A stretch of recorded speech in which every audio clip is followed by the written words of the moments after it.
High everyone, আসসালামু আলাইকুম। Welcome back to my channel. আশা করছি আপনারা সবাই অনেক ভালো আছেন। আলহামদুলিল্লাহ, আল্লাহ তাআলার অশেষ রহমতে আমাদের দিনকাল ভালোই যাচ্ছে।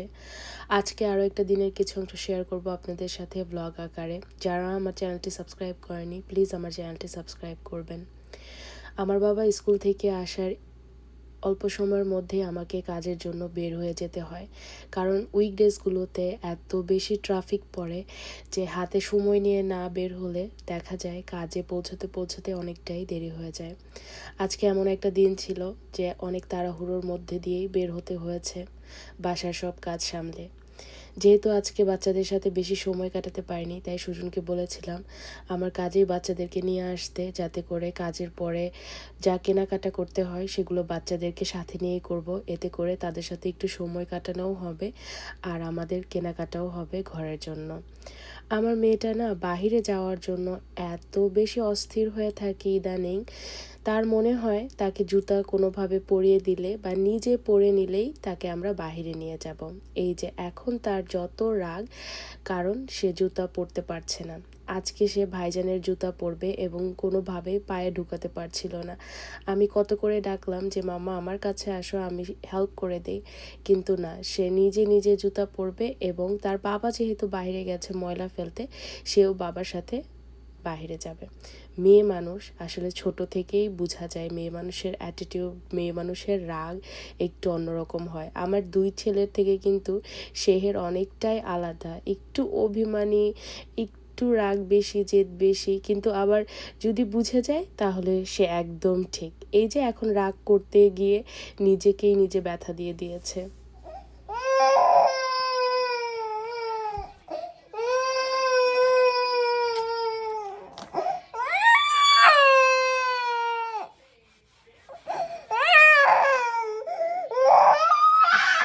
It's okay, mommy.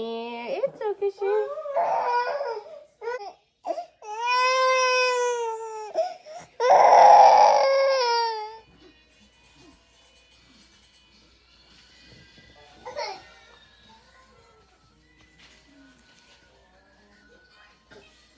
তো বেবিকে দিছো কেন? বেবি ভাইকে দাও।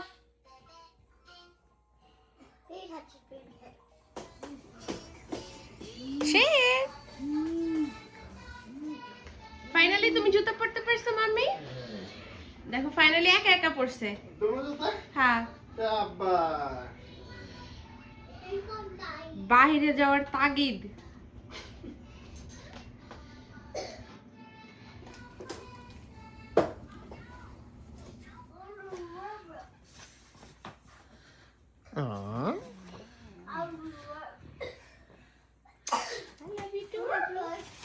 আর দেখো ভাইজান আমার জন্য গিফট আনছে। Magical, organized, terrific, hardworking, extraordinary, radiant. সরো সামনে থেকে। এই যে ভাইজান মাদার্স ডে গিফট আনছে, তুমি তখন খুলতে চেয়েছিলে। বসো, গিয়ে ওইখানে বসো, এদিকে এসে বসো, সামনে ওইখানে সাইডে গিয়ে বসো। শেহের আসো। My gift, mother's day. Mamma's gift. Thank you ভাইজান, থ্যাংক ইউ বাবা।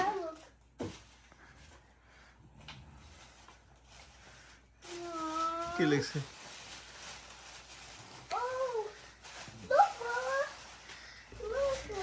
মেয়ের 10 তারিখ মাদার্স ডে। আদ্র যখন থেকে স্কুলে যাওয়া শুরু করেছে, প্রত্যেক বছর এই দিনটাতে আমার জন্য স্কুল থেকে গিফট নিয়ে আসে। সুন্দর একটা চিরকুট, তার হাতে তৈরি করা একটা কার্ড। যদিও টিচারদের সাহায্য নিতে হয়, যেহেতু আদ্রর সেন্সরির প্রবলেম আছে, তার হাতে তৈরি করা যে কোনো একটা গিফট খুব সুন্দর করে র্যাপ করে টিচাররা ব্যাগে করে দিয়ে দেয় মায়েদের জন্য। এটা খুব ভালো লাগে। স্কুল থেকে শেখায় বিশেষ দিন, মাদার্স ডে, ফাদার্স ডে, তারপরে ভ্যালেন্টাইন্স ডে, যে ভালোবাসার মানুষের জন্য সুন্দর একটু সারপ্রাইজ তৈরি করা, ভালোবাসার মানুষকে স্পেশাল ফিল করানো, এগুলো শেখায় স্কুলে। আমার বেশ ভালো লাগে এবং প্রত্যেক বছর আদ্র যখন এই গিফটগুলো দেয় তখন আমার মনে হয় যে শূন্য বুকটা একটু হলেও ভরে যায় যে আমার বাচ্চাটা আমার জন্য গিফট নিয়ে এসেছে, আলহামদুলিল্লাহ।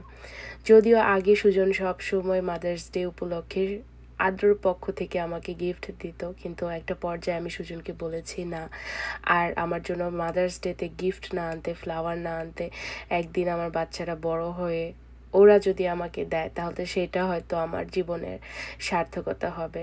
ইনশাল্লাহ হয়তো কোনো একদিন আমার বাচ্চারা তাদের ইনকামের টাকা দিয়ে হলেও আমার জন্য একটা ফুল নিয়ে আসবে।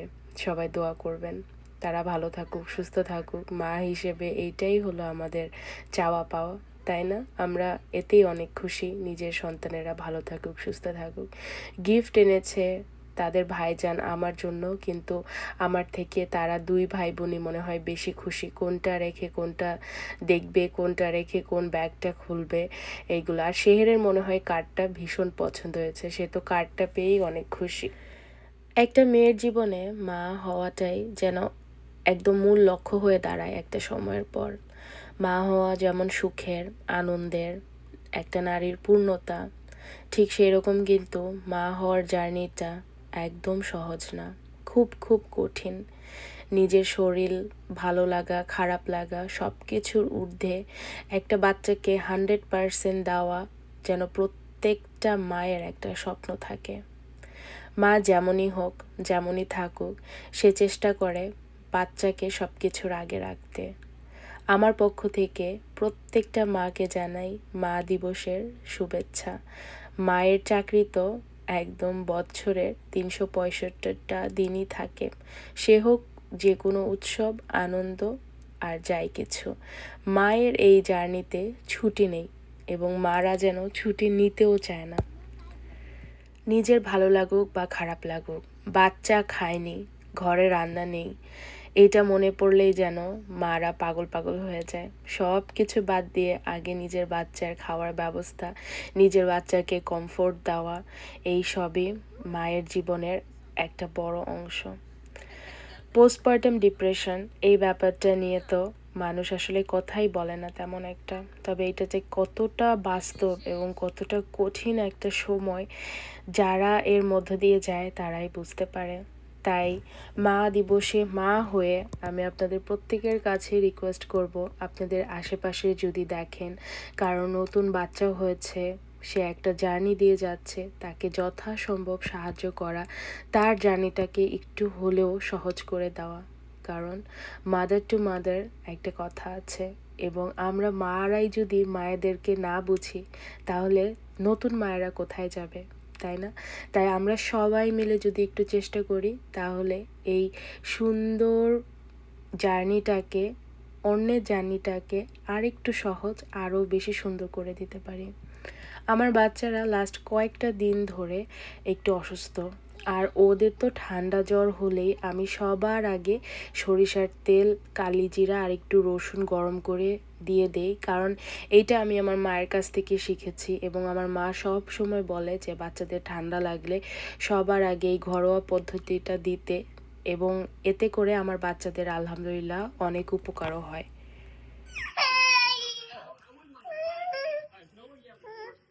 নো নো, তুমি এক পিস নাও শুধু। No no.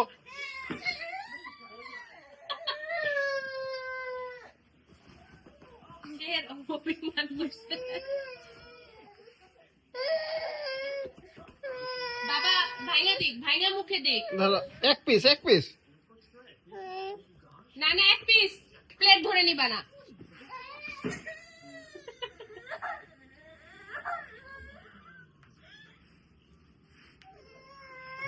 এক পিস মুখে দিবা।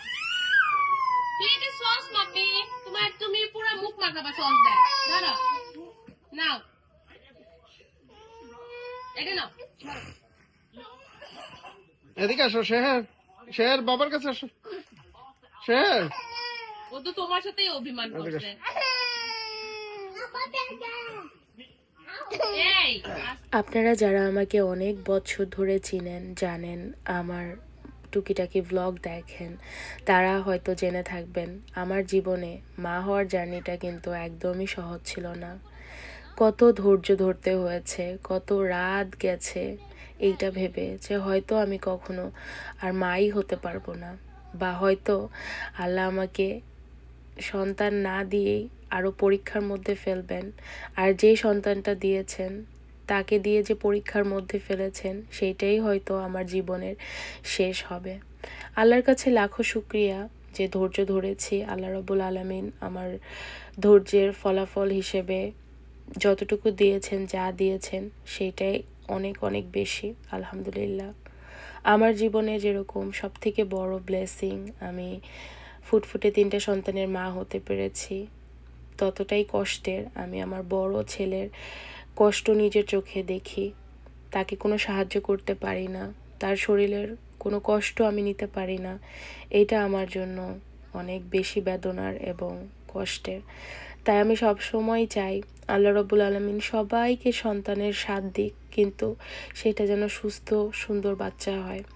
কারণ একটা সন্তানের কষ্ট মা হিসেবে বাবা হিসেবে দেখা, এর চেয়ে বড় শাস্তি, এর চেয়ে বড় কষ্ট পৃথিবীতে আর দুটো যেন নেই। কারণ মানুষ একটা পর্যায়ে গিয়ে সব কিছু ছেড়ে দিতে পারে, সব কিছু ভুলে যেতে পারে, কিন্তু নিজের নারী ছেঁড়া ধন, নিজের সন্তান, এর কোনো বিকল্প হয় না। এবং হয়তো হাতে গোনা কয়েকজন বাদে কেউ ভুলেও যেতে পারে না। তাই আল্লাহ রাব্বুল আলামিন সবাইকে মা হওয়ার, বাবা হওয়ার স্বাদ গ্রহণ করতে দিক, কিন্তু সবাইকে আল্লাহ রাব্বুল আলামিন যেন একটা সুস্থ বাচ্চাই দান করে। লাস্ট কয়েকটা দিন ধরে আমার আদ্র বাবার শরীরটা এত বেশি খারাপ ছিল, একটানা 48 ঘন্টা সে শুয়েছিল, মানে তার উঠে বসার মতো কোনো ক্ষমতা ছিল না। ফাইনালি আজকে সে একটু ঝরঝরা হয়েছে, উঠে বসতে পারছে। সেই জন্য সুজন তাড়াতাড়ি করে সবার আগে লিভিং রুমে নিয়ে আসলো, কারণ ওর আবার এক ঘরে থাকতে থাকতে বেশি না মন খারাপ লাগে, সেই দিকটাও চিন্তা করি। আমরা আমাদের সাধ্য অনুযায়ী যতটুকু সম্ভব আমরা তো আমাদের বেস্টটা দিয়েই আদ্রর সেবা করতে চাই, যত্ন করতে চাই, কিন্তু ওর যখন শারীরিক কষ্ট হয় সেটা আসলে আমাদের হৃদয়টাকে একদম ভেঙে চুরমার করে দেয়। আজকে বন্ধের দিন ছিল, ভাবলাম যে বাচ্চাদেরকে নিয়ে আজকে বাইরে যাব। মে মাসটা তো আপনারা সবাই জানেন আমাদের জন্য ভীষণ স্পেশাল একটা মাস, সেজন্য বাচ্চাদেরকে কিছু কেনাকাটা করিয়ে দিবে। যেহেতু বড় ভাইজানের জন্মদিন, সেই উপলক্ষে তার 2 ভাই বোনকেও ভেবেছি কিছু কেনাকাটা করে দিব, তাই তাদেরকে নিয়ে আজকে বের হওয়া। আজকের বাহিরের ওয়েদারটা অনেক সুন্দর। এখন তো প্রত্যেকটা গাছে গাছে ফুলের আবার, আর প্রত্যেকটা গাছে পাতা, সুন্দর আকাশ দেখলেই মনটা অনেক বেশি ভালো থাকে।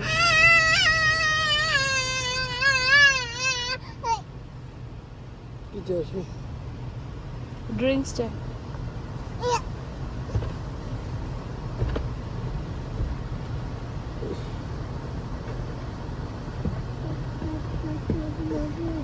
বললাম না, শেহের যে অনেক অভিমান করে, ছোট্ট একটা মানুষ কিন্তু তার অভিমানের পাহাড় অনেক বড়।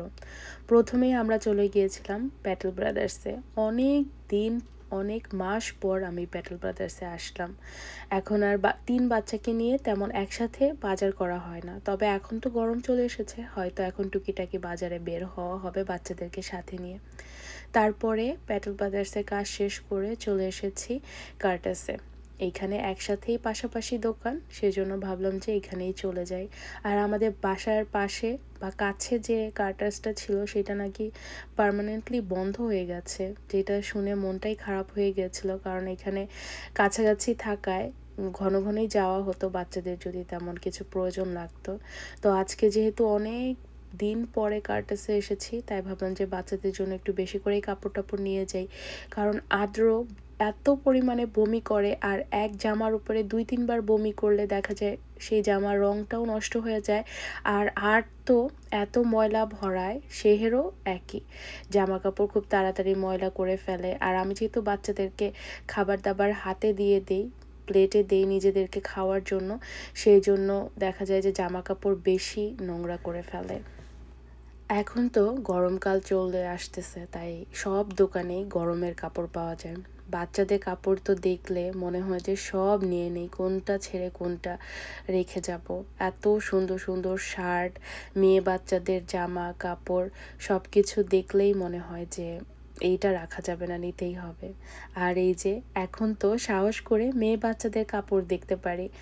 আগে যখন আমার মেয়ে হয়নি বা ছিল না, তখন আমি ভুলেও মেয়েদের কাপড় দেখতাম না, ধরতাম না, কারণ আমি আমার নিজেকে একদম কষ্ট দিতে চাই না। আমার মনে আমি এমন কোনো আশা রাখতে চাই না যেটা আমার হাতে নেই, কারণ আল্লাহ রব্বুল আলামিন আমাকে ছেলে সন্তান দিবে না মেয়ে সন্তান দিবে সেটা একদমই ওনার হাতে, এবং উনি ভালো বুঝবেন আমার জন্য কোনটা ভালো।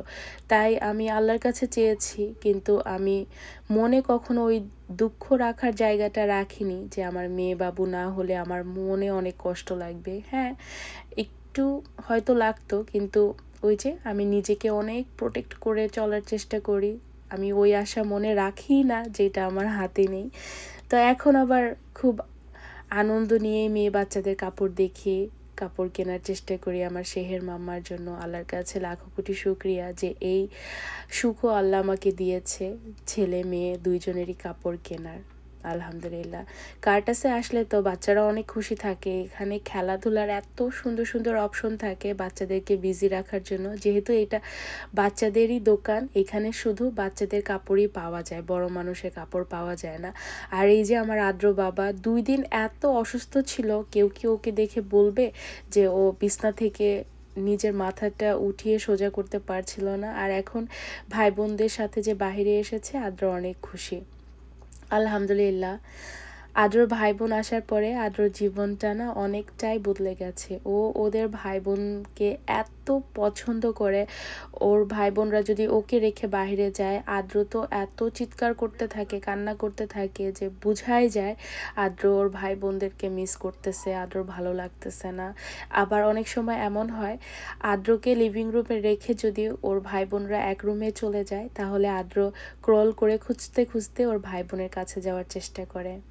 আলহামদুলিল্লাহ, আমি অনেক ধৈর্য ধরেছি, সাহস রেখেছি নিজের জন্য নিজে। তাই আল্লাহ রব্বুল আলামিন হয়তো আমাকে খুশি করে পূর্ণতা দান করেছে। আর তো এত প্রশ্ন করে এখন তার মনের ভিতরে, নানান ধরনের কিউরিসিটি। গ্রিন লাইট কেন হলো, রেড লাইট কেন হলো, অরেঞ্জ লাইট কেন হলো, কেন বাবা গ্রিন লাইটে গাড়ি চালিয়ে গেল, সব কিছু মিলিয়ে রাস্তায় বের হলে যেন এখন চুপ থাকার কোনো অপশনই নেই। আর অনেক পছন্দ করে বাবার সাথে ড্রাইভ করতে। তাই আমাদের বাসার সামনে যে লোকাল রাস্তাটা, ওইখানে আসলে সুজন একটু সময়ের জন্য দেয় আরদের মনটা যাতে ভালো থাকে। সব কিছুই তো ঠিক মতোই আছে, তাই না? কোনো কিছুর কমতি নেই। নিজেকে কত ভাগ্যবতী মনে হয়। কিন্তু আমার ছেলের কষ্ট যখন আমি আমার নিজের চোখে দেখি, তখন মনে হয় যে আমার থেকে হতভাগা হয়তো পৃথিবীতে আর একটিও নেই। আল্লাহ রাব্বুল আলামিন নাকি সবাইকে সব দিক দিয়ে সুখ দেয় না, তবে আমি বলবো আল্লাহ রাব্বুল আলামিন যেন কাউকে সন্তান দিয়ে কষ্ট না দেয় এবং পরীক্ষায় না ফেলে। আজকে বাজার থেকে আসার সময় মেথি শাক নিয়ে এসেছিলাম। মেথি শাক রসুন পেঁয়াজ দিয়ে বাগার দিলে এত সুস্বাদু লাগে, আর মেথি শাকের সুন্দর একটা ঘ্রাণ আছে। বাংলাদেশে আমি কখনো আগে মেথি শাক খাইনি, তবে ইউটিউব চ্যানেলে অনেক ভিডিওতে দেখলাম বাংলাদেশি রেসিপিগুলোতে বলা হয়েছে মেথি শাক নাকি তেতো লাগে। তবে আমেরিকার মেথি শাক যেটা আমি খাই, এটা তো একদমই তেতো লাগে না, আলু দেওয়ারও প্রয়োজন হয় না। খেতে অনেক সুন্দর, আর ওই যে বললাম সুন্দর একটা ঘ্রাণ। আজকে গরম গরম ভাতের সাথে মেথি শাক ভাজি করেছিলাম, তার সাথে ছিল ডিম ভাজা। ডিম ভাজা, শাক আর গরম ভাতের কম্বিনেশন, ওয়াও, অনেক অনেক মজার, আমার ভীষণ পছন্দের। সবাই অনেক ভালো থাকবেন, দেখা হবে অন্য আরেকটা দিন আমার লাইফের কোনো অংশ বিশেষ নিয়ে। আর আবারও বলবো, মা হিসেবে আমরা সবাই আমাদের বেস্টটাই দিতে চাই। তাই মা হয়ে অন্য মাকে জাজ করার আগে একটাবার ভেবে দেখবেন যে প্রত্যেকটা মাই তার বাচ্চার জন্য স্ট্রাগল করে, কষ্ট করে, এবং প্রত্যেকটা মাই চায় তার 100% তার নারী ছেঁড়া ধনকে দিতে, তাই না?